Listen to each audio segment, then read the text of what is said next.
तो आज हम लोग पढ़ेंगे पॉलिटिकल साइंस चैप्टर 3, ठीक है, यूनिट 3 का है। तो ये जो नोट्स है ये अजीत सर का नोट्स है, तो इसी में से हम लोग पढ़ेंगे। तो देखो क्या दिया है, इसमें हम लोग को थोड़ा सा पढ़ना है सुरक्षा का अर्थ। चलो सुरक्षा का अर्थ समझते हैं। सुरक्षा का मूल अर्थ है किसी व्यक्ति, समाज, देश या संपत्ति को किसी संभावित खतरे, हानि या जोखिम से बचाना। हम लोग लाइन पढ़ लेते हैं किताब में, लेकिन हम लोग समझते हैं नहीं, आगे पढ़ते जाते हैं। उस तरीके से पढ़ना नहीं होता है। हम लोग क्या करना चाहिए, जब पढ़ना चाहिए तो हर एक शब्द का मतलब दिमाग में इमेज बनना चाहिए। सुरक्षा का मूल अर्थ, अच्छा सुरक्षा मतलब क्या, सुरक्षा का मूल अर्थ, अच्छा सुरक्षा मतलब हम लोग का बचाव। तो हम लोग के बचाव का मूल अर्थ, मेन अर्थ क्या है, सुरक्षा का मूल अर्थ क्या, व्यक्ति, ठीक है, व्यक्ति, समाज, जहां पर ढेर सारे लोग रहते हैं, समाज, देश, तो दिमाग में इमेज बनना चाहिए कि हाँ एक देश, भारत देश, तो व्यक्ति या फिर समाज या फिर पूरा का पूरा देश या संपत्ति को, या हमारी संपत्ति को किसी संभावित खतरे, हानि या जोखिम से बचाना। तो सुरक्षा का मतलब क्या है, किसी व्यक्ति को बचाना या फिर किसी समाज को बचाना या किसी देश को बचाना और सबकी संपत्ति को बचाना, यही क्या है, सुरक्षा है। तो लाइन को एक बार पढ़ लिए चल गए, ऐसा नहीं होता। हम लोग जब किताब पढ़ेंगे या फिर किसी भी चीज को पढ़ेंगे थोड़ा इस पे ध्यान देंगे, लिखा क्या है, क्या कहना चाह रहा है, ठीक है। तो समझ में आया सुरक्षा क्या है। सुरक्षा का मेन मतलब क्या है कि किसी इंसान, कोई समाज, देश या फिर संपत्ति को बचाना, किसी खतरे, हानि या जोखिम से बचाना। इसका मुख्य उद्देश्य शांति और स्थिरता बनाए रखना है ताकि कोई अनहोनी या बाहरी आंतरिक आक्रमण न हो सके। तो सुरक्षा हम लोग क्यों करते हैं, किसी देश में सुरक्षा कार्य करते हैं ताकि हम लोग के अंदर की व्यवस्था अच्छे से बनी रहे, किसी को चिंता नहीं रहे। अगर दिमाग में यही चलते रहेगा कि कल आक्रमण हो जाएगा, कल पाकिस्तान बम मारेगा, कब पता कब मार दे पाकिस्तान, बांग्लादेश बम मार दे, नेपाल बम मार दे, तो इंसान, देश का आदमी लोग ठीक से जी पाएगा, नहीं जी पाएगा, हमेशा चिंता में ही रहेगा। तो इसीलिए क्या करना है, इसका मुख्य उद्देश्य शांति बनाए रखना, मन में शांति रहे, स्थिरता बनाए रखना है ताकि कोई अनहोनी या बाहरी आंतरिक आक्रमण न हो सके। अब सुरक्षा क्या है, अलग अलग आदमी लोग आकर के अपना अपना बात बोल के गया है। बैरिंगटन मूर आया, बोल रहा है सुरक्षा का मुख्य उद्देश्य राजनीतिक व्यवस्था की स्थिरता और सामाजिक अनुशासन को बनाए रखना है। तो ये लोग थोड़ा महान आदमी है, लोग का बात तो समझ में आता नहीं है, लेकिन समझने का तरीका क्या है कि 2-3 बार ध्यान से पढ़ेंगे। क्या बोल रहा है, सुरक्षा का मुख्य उद्देश्य, अच्छा ये क्या बता रहे हैं, सुरक्षा का उद्देश्य बता रहे हैं, सुरक्षा क्यों करना चाहिए। अच्छा सुरक्षा का मुख्य उद्देश्य क्या कह रहे हैं आप, तो आगे बता रहे हैं राजनीतिक व्यवस्था की स्थिरता। अच्छा राजनीति माने क्या, जो पॉलिटिशियन लोग हैं, कैसे देश लोग चलाता है, वो लोग ठीक से चला पाए देश, राजनीतिक व्यवस्था की स्थिरता और सामाजिक अनुशासन को बनाए रखना है, और राजनीति ठीक रहे और समाज हम लोग का ठीक रहे, समाज में कुछ खराबी ना हो, समाज में लोग दंगा पे ना उतर जाए, समाज को खतरा ना हो और राजनीतिक व्यवस्था को खतरा ना हो। तो अब समझ में आएगा, जब हम लोग इसको ध्यान से पढ़ लेंगे, 1 बार 2 बार 3 बार पढ़ लेंगे, तब हम लोग को समझ में आएगा। तो मूर क्या कहना चाह रहे हैं कि हम लोग, सुरक्षा का मुख्य उद्देश्य ये है कि राजनीतिक व्यवस्था अच्छे से बने रहे, उसमें कोई आँच ना आए, और क्या, दूसरा है कि समाज ठीक से रहे, समाज पर कोई आँच ना आए। तो सुरक्षा का मेन मतलब मूर बता रहे हैं कि ये 2 है। तो जैसे कि अभी ईरान में क्या हुआ, समाज, उधर का आदमी लोग तो ठीक था, लेकिन अमेरिका किसका ऊपर हमला किया, जो राजनीति में हेड था, जो वहाँ का प्रधानमंत्री था, उसको मार दिया। तो राजनीतिक व्यवस्था ठीक रहे, समाज ठीक रहे। तो मूर ये बोल रहे हैं, बैरी बुजान का नाम रख रहा है, बैरी बुजान बोल रहे हैं, इन्हें सुरक्षा का व्यापक दृष्टिकोण दिया और इसे 5 आयामों में बांटा। तो बैरी बुजान बोल रहे हैं, देखो राजनीतिक, सैन्य, सामाजिक, आर्थिक और पर्यावरणीय 5 तरह का सुरक्षा होता है। पहले हम लोग को तो राजनीति का सुरक्षा करना चाहिए, नहीं राजनीति बिगड़ा तो सब बिगड़ा, ठीक। दूसरा, हम लोग को सेना को सुरक्षा देना चाहिए, सेना तो सुरक्षा के लिए बना ही है। तीसरा, सामाजिक सुरक्षा होता है। चौथा, आर्थिक सुरक्षा होता है। और पांचवा बोले कि पर्यावरण को भी सुरक्षित रखना चाहिए। तो हई आए बैरी बुजान और बोल रहे हैं 5 तरह का सुरक्षा होता है। कितना तरह का? 5 तरह का सुरक्षा होता है। कैनेथ वोल्टेज आए। कैनेथ वोल्टेज क्या बोल रहे हैं? यथार्थवादी दृष्टिकोण। इनका कैसा दृष्टिकोण था? यथार्थवादी। 2 तरह का दृष्टिकोण हम लोग बताए हैं, कई बार बताए हैं। एक है आदर्शवादी, दूसरा है यथार्थवादी। आदर्शवादी दृष्टिकोण मतलब क्या होना चाहिए, यथार्थवादी मतलब क्या होता है।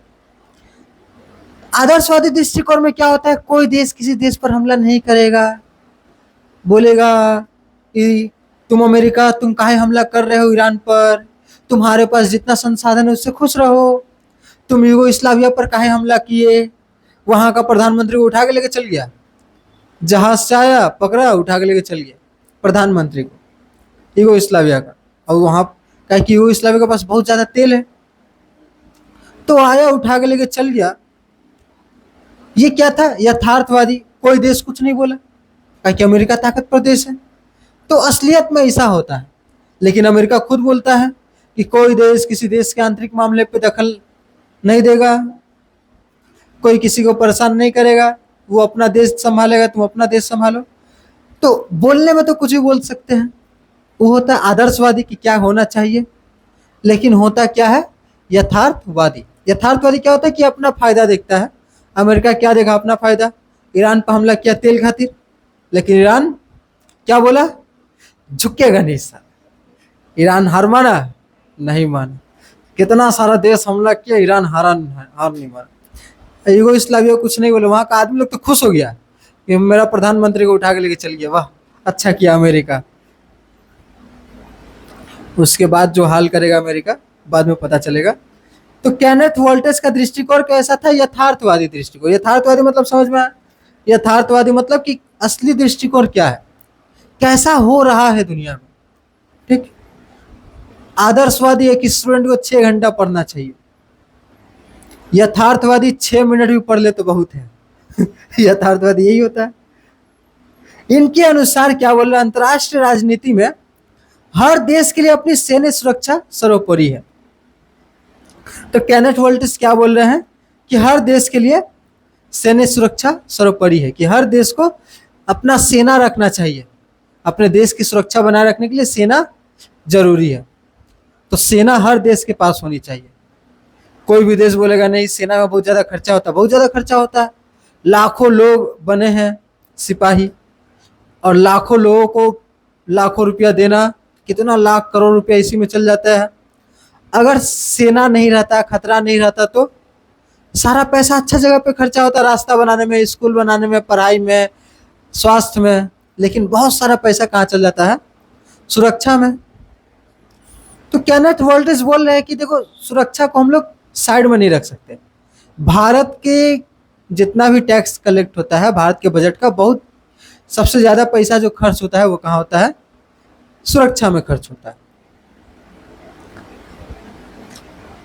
उसके बाद है जॉन बार्टन और अमर्त्य सेन। इन्होंने, अच्छा ये लोग क्या बोल रहा है? जॉन बार्टन, अमर्त्य सेन, इन्होंने बोला मानव सुरक्षा पर जोर देना। अमर्त्य सेन के अनुसार सुरक्षा का मतलब सिर्फ युद्ध से बचाव नहीं, बल्कि आजादी, स्वास्थ्य और बुनियादी अधिकार मिलना भी है। तो जॉन बार्टन और अमर्त्य सेन थोड़ा और आगे देख रहे हैं। वो क्या बोल रहे हैं कि कोई दूसरा देश हमला कर देगा वही सुरक्षा है? बोले नहीं, तुम्हारा प्रधानमंत्री तुम्हारा आजादी को रोक के रखा है,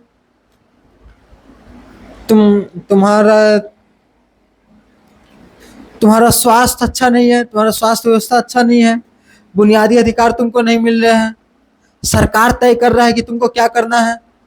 सरकार बोल देगी तुमको ये काम करना, तुम ये काम करो। सरकार बोले तुमको ये काम करना, ये काम करो। चाइना का सरकार कराती है, चाइना का सरकार देखती है कि किसको क्या अच्छा लगता है, कौन किस में अच्छा है। मैंने वो चाइना का सरकार क्या करती है कि ओलंपिक में बहुत ज्यादा मेडल चाइना वाला जीतता है। तो कैसे जीतता है? जब बच्चा 5 साल का रहता है तब से बोलता है जा तू बैडमिंटन खेल।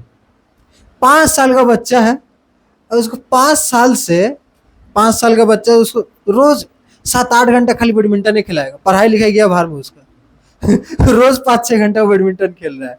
तो बोल रहा हमको बैडमिंटन अच्छा लगता है लेकिन इतना भी अच्छा नहीं लगता कि 5-6 घंटा रोज खेलते रहे, और कुछ खेलना बोला नहीं तो वही खेलना पड़ेगा।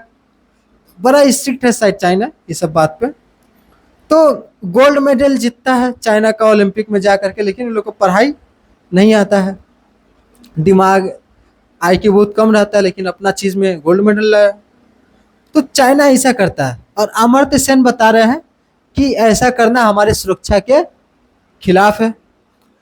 अगर स्वतंत्रता नहीं है हमारे पास, आज़ादी नहीं है, तो हम लोग सुरक्षित नहीं है। बुनियादी अधिकार नहीं है हमारे पास तो हम लोग सुरक्षित नहीं है। बुनियादी अधिकार क्या क्या है?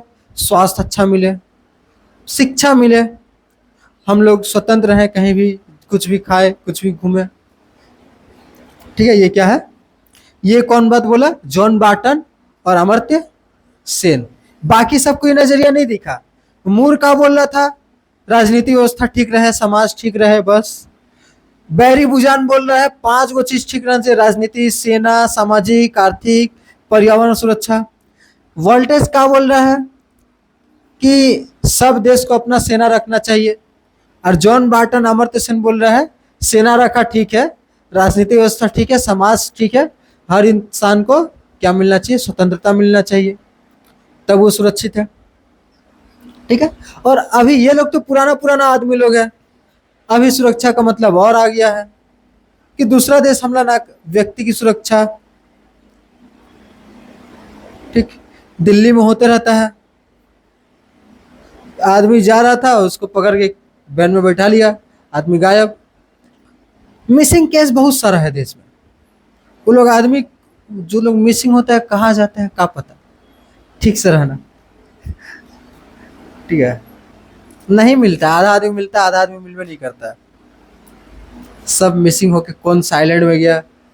तो एकाएक मूवी नहीं, स्क्विड गेम देखिए, स्क्विड गेम देखा है? आदमी लोगों को उठा उठा के लेके जाता है आइलैंड में, वहां बोलता है खेलो। तो स्क्विड गेम देखना अच्छा सीरीज है। पारंपरिक सुरक्षा की धारणा, तो ट्रेडिशनल सिक्योरिटी, पहले सिक्योरिटी का मतलब क्या था? देखो, पारंपरिक सुरक्षा का मुख्य फोकस राष्ट्र की सुरक्षा होता था। पहले खाली सुरक्षा का मतलब क्या होता था? देश का सुरक्षा, सेना अच्छा रहे, लड़ाई करे तो देश की सुरक्षा होता था। इसका मानना है कि सबसे बड़ा खतरा बाहर दूसरे देशों के सैन्य हमले से आता है। सबसे बड़ा खतरा क्या है? दूसरा देश हमला कर देगा। लेकिन आज के समय में वो खतरा रह गया है नहीं। दूसरा देश माने है, पाकिस्तान है बगल में, चाइना है बगल में, हमला कर सकता है, लेकिन हमला आमतौर पर नहीं करता है। काहे नहीं करता है? कि अब एक नियम बन चुका है, पूरा दुनिया नियम बनाया है कि कोई किसी पे हमला नहीं करेगा अगर कोई ठोस कारण नहीं है तब। लेकिन पाकिस्तान को समझ में नहीं आता बात, उसको कौन समझाएगा कि बिना मतलब का हमला नहीं करना है? करते रहता है वो लोग। तो पहले क्या होता था कि सुरक्षा का मतलब बाहर देश से सुरक्षा ना आए, बाहर देश से कोई क्या हो, कोई आक्रमण ना कर दे। लेकिन आज के समय में अलग है। लेकिन हम लोग पहले अभी पारंपरिक सुरक्षा की ही बारे में पढ़ेंगे। देखो, पारंपरिक सुरक्षा में क्या क्या है? सैन्य शक्ति और शक्ति संतुलन। इस दृष्टिकोण में देश की सीमाओं की रक्षा के लिए सेना को मजबूत करना, हथियार बढ़ाना और दूसरे देशों के साथ शक्ति संतुलन बनाए रखना सबसे जरूरी माना जाता है। तो पारंपरिक सुरक्षा, पहले हम लोग सुरक्षा में क्या देखते थे कि हमारे बगल वाला देश ताकतवर हो गया। जैसे भारत जब परमाणु बम बनाया था, पाकिस्तान पगला गया था, हमको ही परमाणु बम बनाया है। फोन लगाया पापा को, उसका दो को पापा है, चीन और एक अमेरिका। चाइना को फोन लगाया, बोला ये भारत बना लिया है न्यूक्लियर बम, हमको भी चाहिए। तो चाइना को भी खतरा था कि भारत न्यूक्लियर बम बना लिया, चाइना भी मार सकता है, भारत मारेगा नहीं, मार सकता है। तो इसीलिए चाइना बोला लो हम तुमको बताए तो तुम बना लो। तो पाकिस्तान बना लिया परमाणु बम। अब तुम दोनों अपना में उलझे रहो, भारत पाकिस्तान। तो शक्ति संतुलन, बैलेंस ऑफ पावर जरूरी है। ये कौन सा बात कर रहे हैं? पुराने समय का सुरक्षा के बारे में बात कर रहे हैं कि शक्ति संतुलन संतुलन जरूरी है।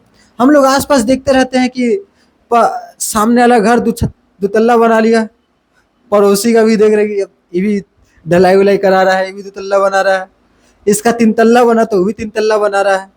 तो शक्ति संतुलन क्या रखना करना है? बनाए रखना। वैसे ही देश का भी होता है कि कोई देश पावरफुल हो गया तो हम लोग को क्या करना है? उस देश को थोड़ा और ध्यान देना है। ठीक है, दिखाई दे रहा है?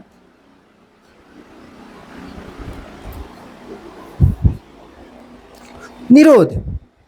तो पहला ये लोग का, तो पारंपरिक सुरक्षा का पहला जो सिद्धांत था वो था हम लोग का सैन्य शक्ति और शक्ति संतुलन। सैन्य शक्ति शक्ति संतुलन माने जैसा हम लोग के आसपास के पड़ोसी देशों का शक्ति है वैसा हम लोग को ही बनाए रखना है, वरना वो लोग हमला कर सकता है, हम लोग हार सकते हैं। ठीक है, पहले होता था। दूसरा है निरोध। निरोध मतलब है, इसका अर्थ है कि अपनी सैन्य शक्ति को इतना बढ़ा लेना कि दुश्मन डर के मारे हमला ना करे। अशोक सम्राट लड़ना छोड़ दिया था, लेकिन पावर इतना था कि कोई डर के मारे हमला ही नहीं करता था। भारत का सम्राट था, कोई हमला नहीं करता था अशोक के नाम से। ठीक, लेकिन जब अशोक चला गया उसके बाद ढेर सारा हमला हुआ, मौर्य साम्राज्य तबाह हो गया। लेकिन अशोक इतना बड़ा साम्राज्य बना लिया, इतना शक्तिशाली हो गया, अमेरिका पे कोई हमला करेगा नहीं। वो कौन सा नीति अपना रहा है? डिटरेंस, अंग्रेजी में बोलेंगे डिटरेंस, निरोध, कि कोई हमला ही नहीं करेगा। ठीक, हम लोग स्कूल में देखते रहते, झगड़ा हो गया, कोई ताकत पर है, बच्चा को मार दिया, लो मारते रहता है। अब कोई ताकत पर है, उससे भी बड़ा बॉडी बिल्डर आ गया, वो आके थोड़ा सा मारियो तो उसको, हाँ अब मेरा ही गलती होगा, सॉरी सॉरी, तो उसको कुछ बोलने जाएगा नहीं। हम लोग हमेशा अपना कमजोर पे, जो कमजोर रहता है उसी के ऊपर दम दिखाते हैं। ठीक, जो ताकत पर रहता है खुद है उसका भी गलती रहता है, तो सॉरी भैया माफ करिएगा। तो वैसा ही कुछ करने बोल रहे हैं कि अपने देश को इतना शक्तिशाली बनाओ कि कोई हमला करे ही ना।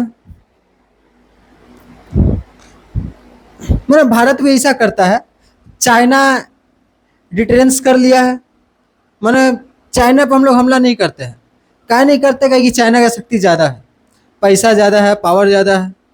हम लोग हमेशा पाकिस्तान को मारा है, पाकिस्तान का एक झापड़ लगाते रहते हैं, पाकिस्तान जहाँ बदमाशी करता है। पारंपरिक सुरक्षा के 2 प्रकार होते हैं, बाह्य सुरक्षा, आंतरिक सुरक्षा। ठीक है, अब देखो पारंपरिक सुरक्षा, पहले का जो सुरक्षा था उसमें 2 प्रकार है। बाहर से भी सुरक्षा रखना है कि दूसरा देश हमला ना करे।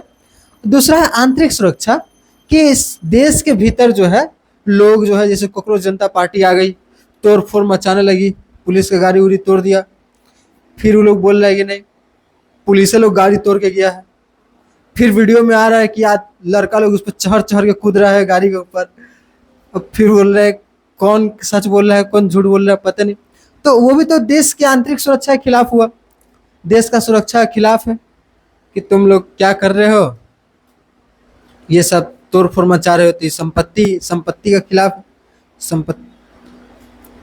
तो देश के भीतर शांति बनाए रखना, पुलिस, अर्धसैनिक, तो ये लोग क्या करता है? आंतरिक सुरक्षा बनाए रखता है। इसलिए बनाया गया सीआरपीएफ, बीएसएफ, बहुत सारा, आईबी, रॉ, एनआईए, पुलिस, ये सब क्या है? देश के भीतर शांति बनाए रखता है। ठीक, वोट उठ होता है तो ये लोग आता है, सीआरपीएफ लोग आता है, बीएसएफ लोग आता है, बीएसएफ लोग बॉर्डर पर रहता है। फिर खुफिया एजेंसी है, आईबी, रॉ, एनआईए, तो ये लोग देश के अंदर कोई आतंकवादी आ गया उसको क्या करना है, रॉ लोग ये सब संभालता है, एनआईए लोग वो सब देखता है। ठीक है, तो ये हुआ पारंपरिक सुरक्षा। पारंपरिक माने जो पहले से होता आ रहा है। पहले से हम लोग ये सोचते हैं कि बाहर से ही सुरक्षा की जरूरत है, भीतर से। लेकिन आज के समय में क्या है, बहुत अलग अलग तरह का सुरक्षा की जरूरत है। आज के दौर में खतरा सिर्फ सेना युद्ध में नहीं है। अब पारंपरिक सुरक्षा, पारंपरिक सैन्य सुरक्षा से आगे बढ़कर समाज, मानव, पर्यावरण, अर्थव्यवस्था से जुड़े खतरों पर ध्यान केंद्रित करती है। इसमें मानव सुरक्षा और वैश्विक सुरक्षा शामिल है। तो आज के समय में जो सुरक्षा है, तो उसका हम लोग दो भाग पढ़ते हैं। देखो, मानव सुरक्षा क्या है? मानव सुरक्षा का केंद्र देश नहीं बल्कि इंसान है। पहले हम लोग सुरक्षा का मतलब देश सोचते थे, आज सुरक्षा का मतलब इंसान। इंसान सुरक्षित है कि नहीं है? मानव सुरक्षा का केंद्र देश नहीं बल्कि इंसान है। इसका लक्ष्य लोगों की भूख, बीमारी, प्राकृतिक आपदा और मानवाधिकार उल्लंघन से बचाना है। कि उसका पेट भर रहा है कि नहीं, ठीक, उसको प्राकृतिक आपदा से बचाव है कि नहीं, उसका बीमारी ठीक से इलाज हो रहा है कि नहीं, मानवाधिकार का उल्लंघन तो नहीं हो रहा उसका। तो ये सब क्या है?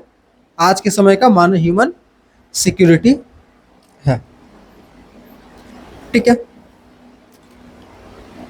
प्रमुख घटक इंसान में क्या है सुरक्षित देना? आर्थिक सुरक्षा, कि भाई उसको रोजगार मिल जाए। ठीक। खाद्य सुरक्षा मिल जाएगी, कुपोषण से बचाव, भूख से तो ना मरे। स्वास्थ्य सुरक्षा, महामारी से बचाव, कि उसको कोविड ना हो जाए, कई तरह का अलग अलग बीमारी ना हो जाए। पर्यावरणीय सुरक्षा, व्यक्तिगत सुरक्षा, तो एक इंसान को ये सब चाहिए। ठीक है। आर्थिक सुरक्षा चाहिए, खाद्य सुरक्षा चाहिए, स्वास्थ्य सुरक्षा चाहिए, पर्यावरणीय सुरक्षा चाहिए, व्यक्तिगत सुरक्षा चाहिए। कि व्यक्तिगत सुरक्षा मतलब क्या? कि कहीं जा रहे हैं, कोई आके मारे नहीं। ठीक। तुम लोग बैठी हो आराम से, इधर क्लास में हम लोग स्कूल में बैठे रहते हैं आराम से, एकदम निश्चिंत होकर बैठे रहते हैं, मैंने बिना कुछ सोचे समझे कि पीछे वाला बैग में चाकू रखा होगा, पीछे से मार सकता है चाकू से, तो हम लोग निश्चिंत हैं, हम लोग को पता है कि सुरक्षा मिला हुआ है, कोई क्यों मारेगा भाई चाकू। तो वो होता है व्यक्तिगत सुरक्षा। ठीक है। रास्ता में जा रहे हैं, रास्ता सेफ है कि नहीं है। प्रमुख चुनौतियां क्या है? गरीबी, आर्थिक असमानता, अशिक्षा और राजनीतिक अस्थिरता। तो ये जो सुरक्षा, मानव सुरक्षा का जो हम लोग बात कर रहे हैं, ये सुरक्षा देने में भारत कहाँ चूक जाता है? गरीबी। ताकि आर्थिक सुरक्षा हम लोग दे नहीं पाए अभी तक। बहुत सारे ऐसे आदमी हैं जो आर्थिक सुरक्षित नहीं है, बेरोजगार है, घर में बहुत कम पैसा आता है, बहुत कम पैसा खाना खाता है, तो आर्थिक सुरक्षा, आर्थिक असमानता बहुत ज़्यादा है। शिक्षा अच्छी मिल नहीं पा रही है। ठीक। आज से 100 साल पहले का स्कूल वही था। पहले बेंच नहीं था, नीचे बैठ के पढ़ता था, सामने ब्लैक बोर्ड था। 100 साल में खाली बेंच लगाया वो लोग, और कुछ किया नहीं है। 100 साल में खाली बेंच लगा। तो से अशिक्षा उतना अच्छा नहीं मिल रहा। राजनीतिक अस्थिरता, राजनीतिक अस्थिरता चुनौती है। राजनीतिकता स्थिर रहता ही है भारत में, ठीक ठाक है। उसके बाद देखो, वैश्विक प्रयास, संयुक्त राष्ट्र के 17 सतत विकास लक्ष्य है। मानव विकास सूचकांक ये लोग 2030 तक सोच के चला है। कौन? संयुक्त राष्ट्र, यूएनओ, जो हम लोग पढ़े थे पहले। यूएनओ सोच के चला है कि 2030 तक दुनिया में कोई भी गरीब नहीं रहना चाहिए। 2030 तक अचीव होगा? नहीं होगा, और ज्यादा गरीब हो जाएगा एआई का चलते। एआई आ गया, काम धाम से सबको निकालेगा। लो, एआई ये वो काम नहीं कर सकता, मजदूरी। एआई पढ़ा भी सकता है, एआई का नोट्स है, एआई वीडियो और अच्छा समझाता है। ठीक। तो एआई ये सब काम कर लेगा, मजदूरी इंसान को करना पड़ेगा। लास्ट में कि वो काम करेगा, माने बचेगा मजदूरी करना। मजदूरी करना भी सिखाया जा रहा है एआई लोग को। इधर कैमरा लगा दे रहा है माथा में, सिलाई, अब बोल रहा इधर कैमरा लगा के तुम सिलाई करते रहो। ठीक। अब वो 1 साल तक सिलाई करते रहेगा। अभी कैसे सिलाई कर रहा है सब कैमरा में रिकॉर्ड हो गया। अब वो वाला एआई के दिमाग में भर देगा। अब एआई को पता चलेगा कि सिलाई कैसे करना है। लो, अब 1 साल बाद वो सोच रहे कि वह कैमरा लगा के काहे, कैमरा लगाने पे एक्स्ट्रा पैसा ही मिल रहा है उसको, वह बोल रहा है एक्स्ट्रा पैसा कमा रहा है, खुश हो रहा है। 1 साल बाद देखेगा कि उसको काम से निकाल दिया, उसके जगह पर रोबोट बैठा दिया। बोला रोबोट कैसे काम कर पा रहा है? तो जो वीडियो बनाया था माथा में लगा के, मैंने सब काम कर देगा। देखो आगे क्या होता है। ठीक। इंसान डरपोक प्राणी है, डरा हुआ है एआई के आने से। ठीक। एआई का इस्तेमाल पढ़ाई में कैसे करें, इस पे वीडियो बनाना चाहिए। एआई का इस्तेमाल पढ़ाई में कैसे किया जाए, अच्छे से कैसे किया जाए, अच्छा मार्क्स लाने के लिए कैसे किया जाए। तो इम्पोर्टेंट है ये वीडियो बनाना, बनाएंगे किसी दिन। तो एक तो हम लोग का था मानव सुरक्षा, ठीक, और दूसरे बी है हम लोग का आतंकवाद।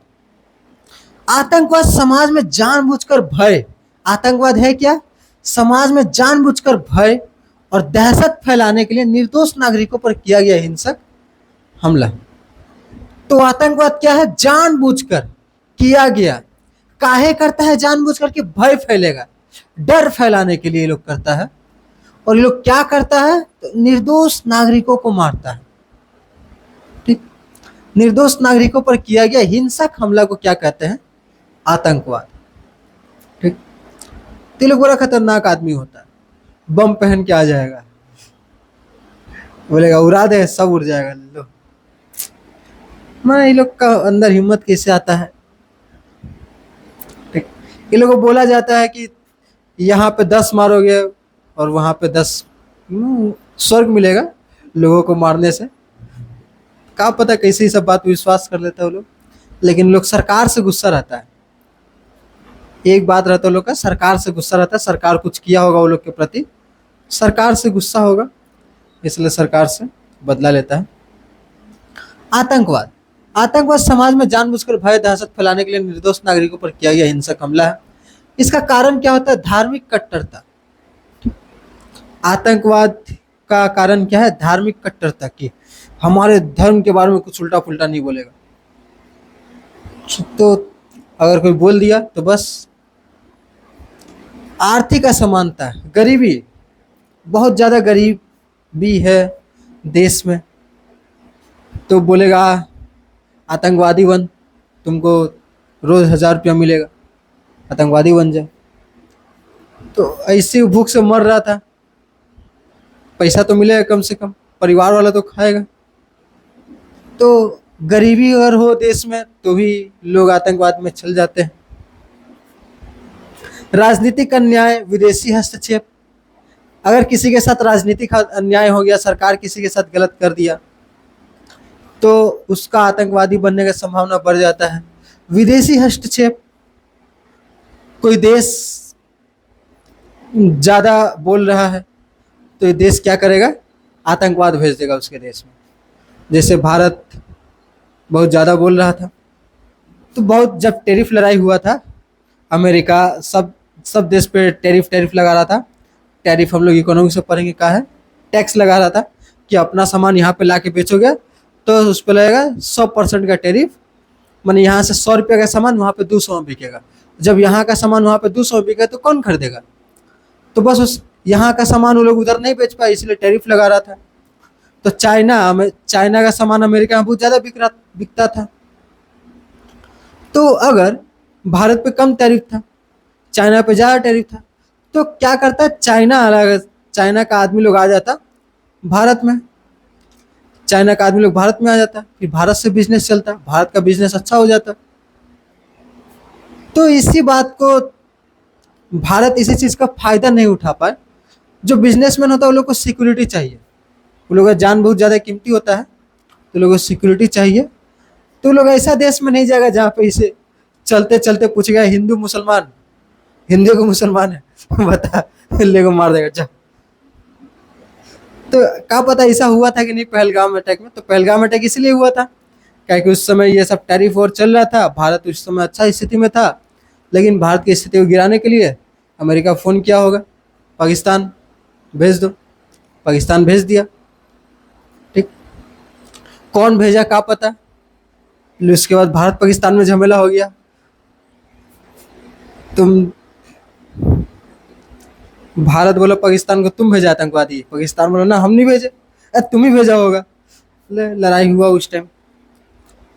भारत में स्वरूप धार्मिक आतंकवाद, नक्सलवाद, वामपंथी उग्रवाद झारखंड में, तो ये सब कुछ स्वरूप है,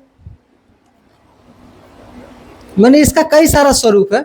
नक्सलवाद होता है, आतंकवाद होता है, वामपंथी उग्रवाद होता है, अलगाववाद, साइबर आतंकवाद, ये लोग नया नया आया है साइबर आतंकवाद, अकाउंट से पैसा निकाल लेगा, ठीक, फ़ोन करेगा कि बैंक से फ़ोन किए हैं, बताओ अपना, तुम्हारा अकाउंट बंद होने वाला है, तुम्हारा अकाउंट बंद कर देंगे, जल्दी ओटीपी बताओ, ओटीपी बताओ। बता देना ओटीपी, क्या कि अकाउंट में तो 100 रुपया से ज़्यादा होगा नहीं, क्या करेगा लेके। तो साइबर आतंकवाद, धार्मिक आतंकवाद, नक्सलवाद। नक्सलवादी लोग क्या होता है, सरकार से असंतुष्ट होता है, अपने में ग्रुप बना लेता है, ठीक है। निपटने के उपाय क्या है, कड़े कानून बनाना, नई जांच एजेंसियां बनाना। 2008 के हमले के बाद एनआईए बनाया गया था, ठीक है। विशेष बल जैसे एनएसजी, एफएटीएफ के जरिए आतंकी फंडिंग को रोकना। फोन आ रहा है, किसका फोन आ रहा है,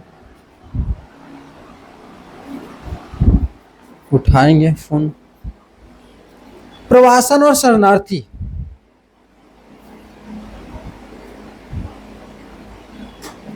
सी नंबर देखो। अच्छा, सुरक्षा देखो इतना तरह का है। एक तो मानव सुरक्षा का बात की है, आज के समय में नॉन ट्रेडिशनल सिक्योरिटी में, आज के समय में मानव सुरक्षा, उसके बाद आतंकवाद, प्रवासन और शरणार्थी, गरीबी, महामारी, पर्यावरण सुरक्षा, इतना तरह की सुरक्षा आज के समय में है। उसके बाद 40 गो इंपॉर्टेंट क्वेश्चन आंसर है। फोन करो तो दीदी, फोन नहीं लाया, अच्छा। तो देखो मानव सुरक्षा हम लोग पढ़ लिए, मानव सुरक्षा, आतंकवाद वाला सुरक्षा ही पढ़ लिए। इसके बाद देखो प्रवासन और शरणार्थी, बेहतर जीवन, रोजगार या फिर युद्ध, डराती कहला है, बेहतर जीवन, रोजगार या फिर युद्ध और आपदा के कारण लोगों का एक जगह से दूसरी जगह जाना प्रवासन कहलाता है। यह बहुत खराब स्थिति है, सुरक्षा इससे भी मिलना चाहिए, प्रवासन, शरणार्थी, रिफ्यूजीज। तो काम के तलाश में, बेहतर जीवन के तलाश में क्या करना पड़ता है, जाना पड़ता है एक देश से दूसरे देश। बहुत लोग जाता है, इंडिया का तो भरा पड़ा है, सऊदी में जा जा के वहाँ पे काम करता है, वहाँ पोछा मारता है, बड़ा खुश रहता है वहाँ पे पोछा मार के। 60,000 रुपये यहाँ पे पोछा मारने का मिल रहा है, तो अच्छा है, पोछा मारने का 60,000 जब मिल जाए तो बहुत खराब स्थिति है। घर परिवार से दूर रह के वहाँ किसी देश में पोछा मार रहा है, लेकिन यहाँ पर अच्छा घर द्वार बन जाता है, ये अच्छा बात है। देखो शरणार्थी क्या होता है, जब दूसरा देश से भाग भाग के, मैंने गलत तरीके से भाग के यहाँ पे रहने लगे, गलत तरीके से भाग के आ गया, तो उसको बोलते हैं शरणार्थी। अब भारत देश को पता चल गया लोग भाग के आया है, तो उसको बैठा गए, तुम लोग इधर रहो, देश में नहीं जाएगा, भीतर नहीं रहो, वो लोग शरणार्थी, रेफ्यूजी। जब लोग युद्ध के कारण उत्पी या फिर उनके देश में कुछ बवाल हो रहा होगा, जैसे बांग्लादेश में एक साल पहले ही एक हिंदू फैमिली को मार दिया गया, एकदम फांसी लगा दिया गया, सबको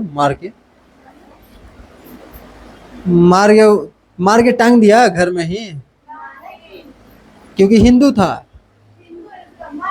हाँ, बवाल हुआ था बांग्लादेश में एक साल पहले बहुत, वहाँ का प्रधानमंत्री भाग गई।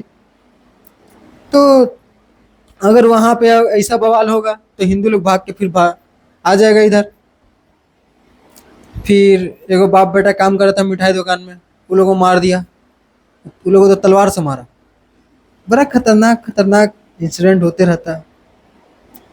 तो वहाँ पे कुछ ऐसा युद्ध हो गया, वहाँ पे उत्पीड़न हो रहा है, आपदा के कारण, प्राकृतिक आपदा के कारण अपना देश छोड़ने को मजबूर होते हैं, तो उन्हें शरणार्थी कहा जाता है।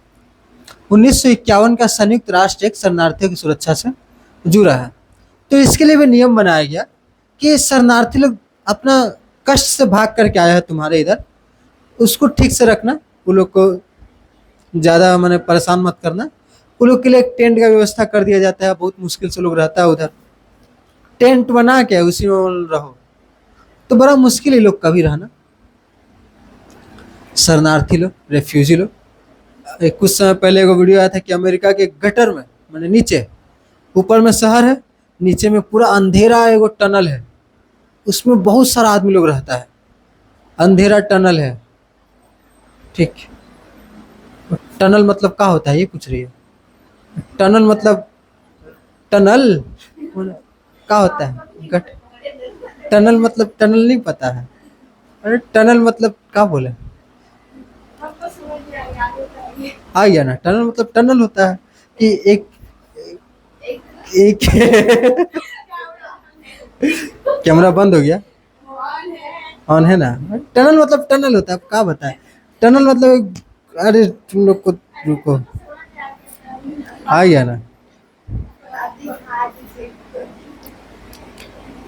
अमेरिका टनल पीपल, शायद आए कुछ इमेज। है देखो, ये हुआ टनल, मैंने टनल यहाँ पे तो नहीं है, मैंने ये इस तरह का कुछ बनाया होगा जमीन, मेट्रो वेट्रो के लिए खुदा गया था। हाँ यहीं पे, यही वाला टनल में कई सारे लोग रहता है। तो ये लोग रेफ्यूजी रहता है इधर, देखो ये लोग है, अंधेरा में ही रहता है, लाइट भी नहीं है, लाइट कहाँ से आएगा? ये लोग दूसरा देश से भाग के आया है, यहीं पर रहता है। हाँ तो ये लोग वीडियो बना रहा है तो लाइट जला के ही ना वीडियो बनाएगा, लाइट लेके आया है, होगा लाइट, बिना लाइट के कैसे रहेगा? लेकिन ये लोग है रेफ्यूजी लोग, है देखो बुरुआ रह रहा है। तो बड़ा खतरनाक हाल है, ठीक है। अप्रतिरोधता, नॉन रिफाउलमेंट, यह वह सिद्धांत है जिसके अनुसार किसी भी शरणार्थी को जबरन उस देश में वापस नहीं भेजा जा सकता जहां उसकी जान को खतरा है। तो ये लोग के लिए एक नियम बनाया गया कि इन लोग को फिर से उस देश में मत भेजना, अगर वहां पर उसका जान का खतरा है तब। तो एक डंकी मूवी आया था, शाहरुख खान का डंकी मूवी, भारत का आदमी लोग देखी है? तो डंकी मूवी में भारत का आदमी लोग भाग के चल जाता है उधर, वो लोग चल जाता है कनाडा, और कनाडा नहीं, लंदन, ब्रिटेन में जाता है, बड़ा खतरनाक स्थिति से भाग के जाता है, कहाँ कहाँ समुंदर वमुंदर नदी उदी से पार करके, गाड़ी उड़ी में जा करके मुंह में प्लास्टिक बांध लेता है, सांस मत लेना नहीं तो लोगों को पता चल जाएगा। बड़ा खतरनाक है डंकी मूवी। फिर उधर जाके बोलता है कि हम लोग भाग के आए हैं इंडिया से। तो वहाँ के कोर्ट में लोग से पूछता है कि बोलो कि तुम्हारे देश में तुम्हारे जान पे खतरा है, तभी तुमको यहाँ पे रहने देंगे। शाहरुख खान बोलता नहीं, हमारा देश बहुत अच्छा है। अब उसकी प्रेमिका बोलती है अरे बोलना, साथ रहना है कि नहीं रहना है? उस वो बोल देती है कि हाँ हम, भारत देश में खतरा है हमको, हमको यहीं पे रहना है। शाहरुख खान नहीं बोलता है, हीरो तो हीरो है, हीरो काहे का? वो बोलता नहीं, हमारे भारत देश में कोई खतरा नहीं है, कोई खतरा नहीं है तो जाओ अपना घर, काहे हो यहाँ पे? तो चल जाता है इंडिया, ही रहता है लंदन। फिर वो 50 साल बाद उसको आने का मन करता है, तो कोई क्या पता, भूल गए, हम भी बहुत पहले देखे थे क्या हुआ था। शरणार्थी रिफ्यूजी बन के जाता है वो लोग, फिर वहीं पे रह के, तो लोग बोलता है कि, तो अगर ये बात बोलेगा कि अपना देश में उसको खतरा है तो उसको यहाँ रहने देगा। हाँ आ जाओ, ठीक है। UNHCR, संयुक्त राष्ट्र शरणार्थी उच्चायुक्त, यह संस्था दुनिया भर में शरणार्थियों की सुरक्षा और पुनर्वास का काम करती है। तो ये एक संस्था है जो कि शरणार्थी लोग को फिर से कैसे बसाना है उसका काम ये लोग करता है, ठीक है। तो आज हम लोग अभी यही पढ़ रहे हैं, यहीं तक रहने देते हैं। उसके बाद गरीबी है, महामारी है, पर्यावरण सुरक्षा है, पढ़ा ही देते हैं, 5 मिनट तो लगेगा। तो देखो, गरीबी, गरीबी से भी सुरक्षा देना इंसानों को जरूरी है। गरीबी भी मानव सुरक्षा के लिए एक बड़ा खतरा है। जब लोगों की बुनियादी जरूरतें, भोजन, स्वास्थ्य पूरी नहीं होती, तब वह अपराध और सामाजिक अस्थिरता बढ़ती है। सबसे गरीब देश अफ्रीका में है, और सबसे ज्यादा अपराध कहाँ होता है? अफ्रीका में। तो अगर देश में गरीबी है तो अपराध होगा, लेकिन देश में बहुत पैसा है, अच्छा खासा पैसा है, तो वहाँ के लोग पढ़े लिखे रहते हैं। एक आदमी का वीडियो, सो गया है, गाड़ी चल रहा है, ठीक, तो ऑटोमेटिक गाड़ी था, तो सो गया है, गाड़ी चल रहा है। इंडिया में सो पाएगा? इंडिया सोएगा तो पूरा सो जाएगा, जिंदगी भर के लिए सो जाएगा वो।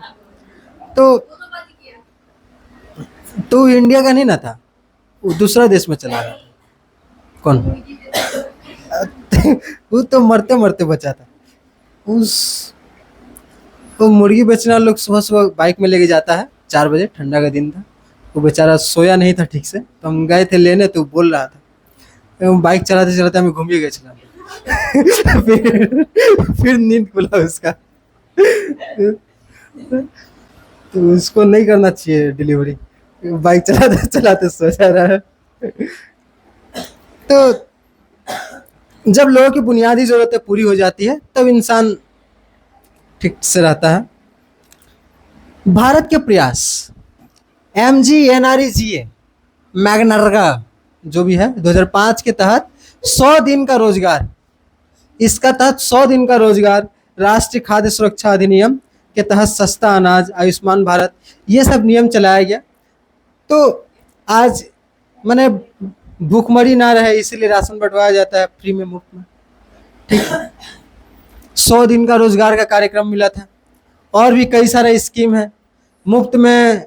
उधर हुगली जाने का रास्ता में एक जगह है, वहाँ पे सिखाया जाता है, लड़की लोग को ब्यूटिशियन सिखाया जाता है, और लड़का लोगों का सिखाया जाता है, वो लोग को कुछ सिखाया जाता है। फिर आदि सप्तग्राम में है 2-3 महीना का प्रोग्राम, तुमको आने जाने का भाड़ा भी दिया जाता है, 100 रुपया आने जाने का भाड़ा भी दिया जाएगा, वहाँ पे सिखाएगा भी, और वहाँ से ज़्यादा नहीं लेकिन 12,000-15,000 का काम वो लोग भी दिला देता है, तो वहाँ से करने पर तो वो सब स्कीम भी चलाया जा रहा है, ठीक। बहुत कुछ है। अंतर्राष्ट्रीय प्रयास, विश्व बैंक आईडीए प्रोग्राम, विश्व बैंक क्या करती है, आईडीए प्रोग्राम चलाइए, उस क्या करती है, गरीब देशों को फंड देती है। ब्राजील का बोल्सा फैमिलिया और बांग्लादेश में प्रो मोहम्मद यूनिस का ग्रामीण बैंक, तो ये सब ग्रामीण बैंक है, वो लोग बहुत कम रेट में क्या करती है, इंटरेस्ट लोन देती है कि बिजनेस चलाओ, बाद में देना पैसा। महामारी से सुरक्षा जरूरी है। महामारी आता है तो महामारी क्या होता है, ऐसा रोग, देखो महामारी एक ऐसी संक्रामक बीमारी है जो बहुत तेजी से बड़े भूभाग में फैलती है, ऐसा बीमारी जो बहुत तेजी से फैलता है, और फैलता है तो फैलता है। ये तो कोविड-19 चुटपुटिया महामारी था, कुछ असर हुआ नहीं भारत में ज़्यादा, मतलब बहुत लोगों को हुआ लेकिन उतना असर दिखा नहीं गया। अगर अच्छा महामारी आ जाता तो पूरा साफ हो जाता है, ठीक। अच्छा वाला महामारी हम लोग देख सकते हैं क्रिस में, क्रिस 3 अब तुम लोग नहीं देखी होगी तो तुम लोग कुआं में कुछ जान। क्रिस 3 उसमें फैलता है, बहुत ज़्यादा खतरनाक बीमारी रहता है, वाला बीमारी है। पहले फैलता था, प्लेग फैला था आज से 100 साल पहले 1919 में, और खास बात है कि 2019 पक्का 100 साल बाद ही, तो पक्का 100 साल बाद ही दूसरा महामारी फैला, 1919 में फैला था वो सब।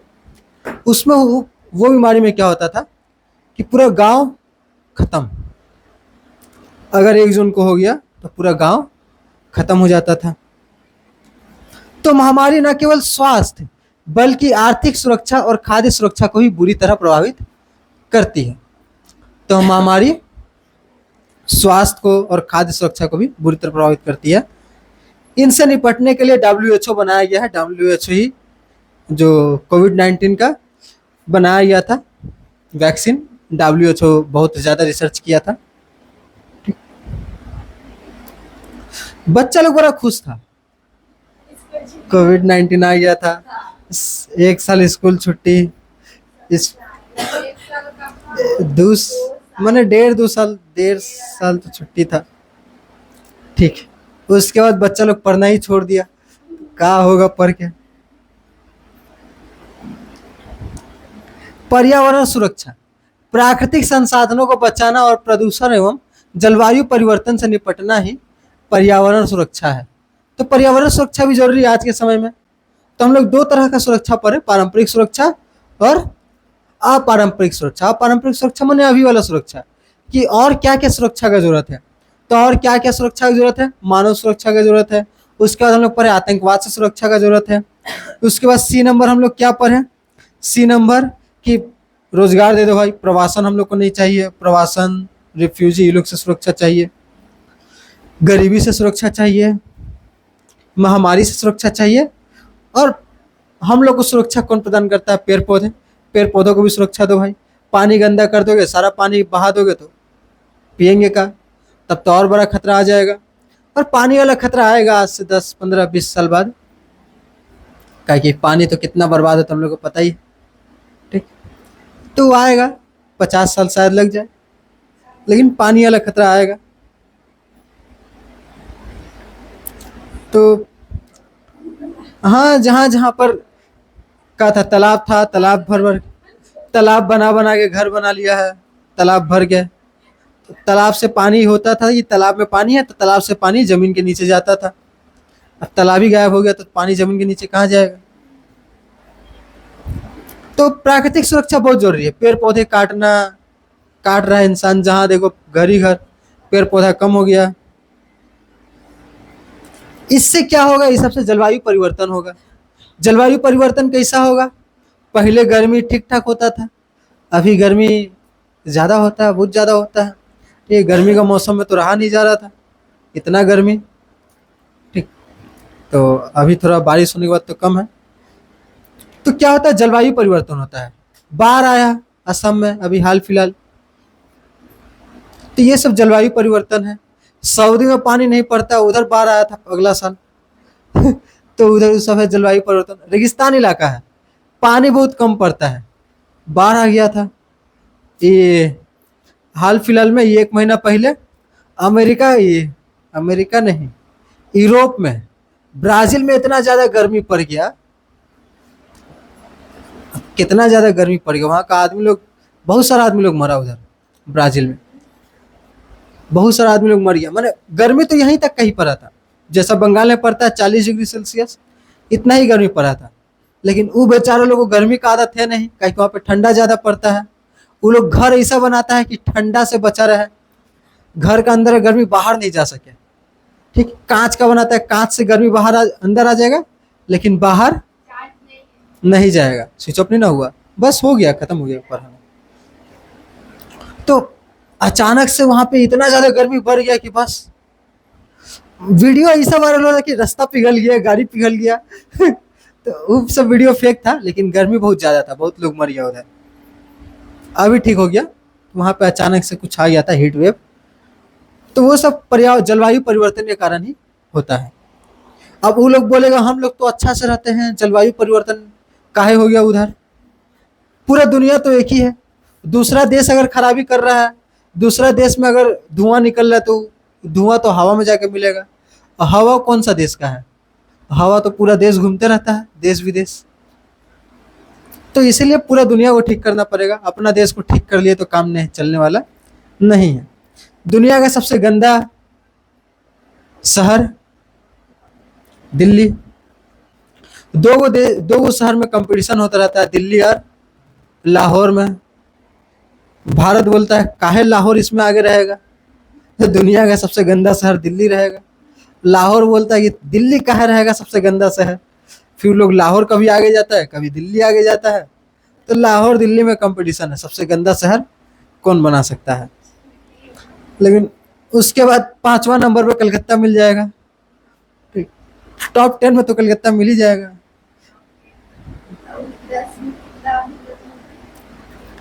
ना, 1 नंबर पे दिल्ली है, दिल्ली रहेगा। इसको स्टॉकहोम सम्मेलन, पर्यावरण पर पहला बड़ा सम्मेलन था स्टॉकहोम सम्मेलन, कब हुआ था, 1972 में। मॉन्ट्रियल प्रोटोकॉल और 1987 में हुआ था ओजोन परत को बचाने के लिए रियो सम्मेलन, पृथ्वी सम्मेलन भी कहा जाता है इसको, 1992 में हुआ था। Kyoto protocol 1997। तो कई सारे मीटिंग होते रहते हैं, इसमें सब बोलता है कि भाइयों और बहनों हम लोग पर्यावरण को बचाएंगे, ठीक है। सब बोलता है हाँ बचाएंगे, हाँ बचाएंगे। फिर बाहर जाता है तो कचरा बाहर फेंक देगा। माने जितना देर रूम के अंदर है उतना देर ठीक है, लेकिन अभी का जनरेशन थोड़ा सही है। कल परसों पार हो रहे थे नाव से, तो स्प्राइट का बोतल था, खाली हो गया था। एक बच्चा, उसका पापा था, तो पापा बोला, बच्चा पूछे इसका क्या करें, तो इसका पापा बोला कि इसको फेंक दो, गंगा जी के बीच में था, मतलब फेंक दो उधर। बच्ची बोले नहीं पापा वाटर पोल्यूशन होगा नहीं फेंकेंगे इसको इधर। तो अभी का जनरेशन सही है, ठीक। बुढ़वा लोग बोलता है नहीं अभी का जनरेशन फालतू है, लेकिन ये मामले में तो बहुत अच्छा है। पापा को सिखा रहे वाटर, मतलब छोटी थी 7-8 साल की होगी, मतलब वाटर पोल्यूशन होगा इधर ही फेंकेंगे, तो अच्छा है अगर ऐसे शिक्षा दिया जाए तो। वीडियो बनाते हैं लेकिन अब क्या बोले, हो गया, वीडियो कैसे बनाएंगे भारत में पर्यावरण आंदोलन हुआ था, भारत में पर्यावरण आंदोलन हुआ था, चिपको आंदोलन 1973 में आया था पेड़ काटने, और बोला पेड़ से चिपक गया कि पेड़ काटना है तो हमें भी काटना पड़ेगा, काट दो हमको।